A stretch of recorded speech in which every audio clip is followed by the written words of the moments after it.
Okay, we're taking a look at Claire's backstroke turn here. The first thing we're going to talk about is just that last stroke into the wall here. Okay, as the shoulders are turning, you can actually see that the head is still up. Like, this is her head in the backstroke position here, and as she's turning the body, the last thing to come over really is her head.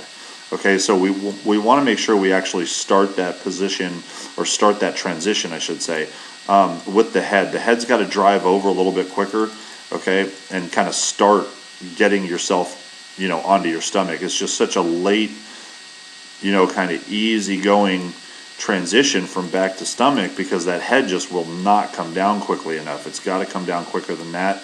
Okay, she's also, she's kicking into the wall with when her hand is here, which is fine. And then as she finishes, she stops that kick. Good there. She was absolutely in between strokes.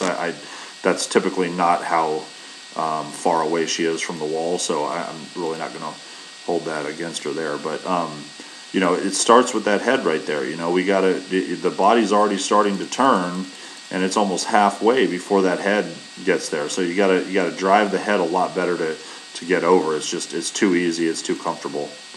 Okay. Good solid body or foot placement here.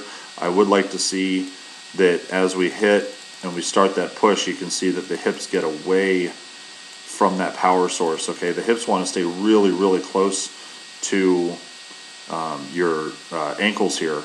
And as we go to turn, the hips get farther and farther away from it. You got to make sure that you keep those hips in to get a really good push. But again, great dolphin kicks. And we're doing 3.5 of them before we come up. It's too easy. It's too easy to do more dolphin kicks and improve. There's really no excuses on why we're not doing more, because that's the easiest way. It's the easiest way to improve your times in 100 and 200 back is to do more dolphin kicks, especially the 200.